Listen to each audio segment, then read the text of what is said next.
સમાજના લોકો પર થયેલા હુમલાને લઈને વડોદરા જિલ્લાના એસપીજીમાં ભારે રોષ જોવા મળી રહ્યો છે। એસપીજી પ્રમુખ આશિષ પટેલે હુમલાની ઘટનાને સખત શબ્દોમાં વખોડી નિષ્પક્ષ તપાસ અને જવાબદારો સામે કડક કાર્યવાહી કરવાની માંગ કરી છે।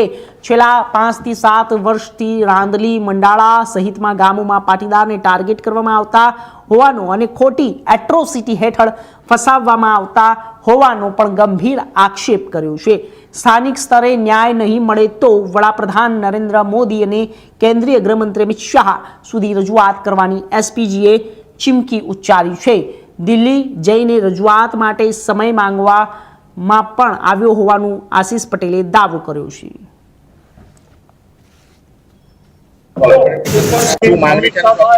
આજે ગઈકાલે જે ઘટના બની ડભોઈ તાલુકામાં એ અમારી માટે નવાઈની વાત નથી। જે પાટીદારો ઉપર અન્યાય થઈ રહ્યો છે, આજે એક જ તાલુકો એવો છે ડભોઈ તાલુકો, જેની અંદર છેલ્લા 5-7 વર્ષથી જોઈ રહ્યા છે ગામે ગામ પાટીદારો પર હુમલો થઈ રહ્યો છે। તો સત્તાના લોકો ક્યાં ગયા? સરકાર સમક્ષ આટલી બધી વખત રજૂઆત કર્યા છતાં લાસ્ટ ટાઈમ રાડલી ગામે બન્યું, એની પહેલા એના પછી મંડાળા ગામની અંદર બનાવ બન્યા। કમ્પ્લેન કરવા જઈએ છે અન્ય સમાજના લોકો હોય ત્યારે એટ્રોસિટીથી ફસાવે છે અમને, આવા કોઈ રીતે હુમલા અસામાજિક તત્વોને લાવીને ગાડીમાં બેસાડીને લાવીને હુમલો કરે છે। તો સમાજ જાય ક્યાં? સમાજ આજે એ લોકોને લાવે છે સત્તા પક્ષની અંદર, તો એનો દુરુપયોગ થઈ રહ્યો છે।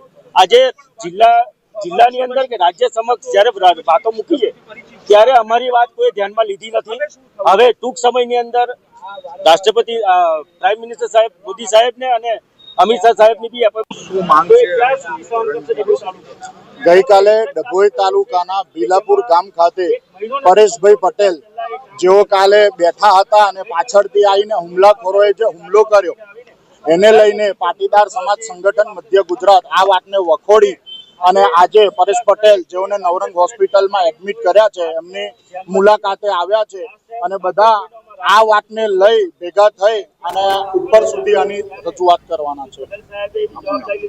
કલ્પેશ પટેલ, પાટીદાર સમાજ સંગઠન મધ્ય ગુજરાત।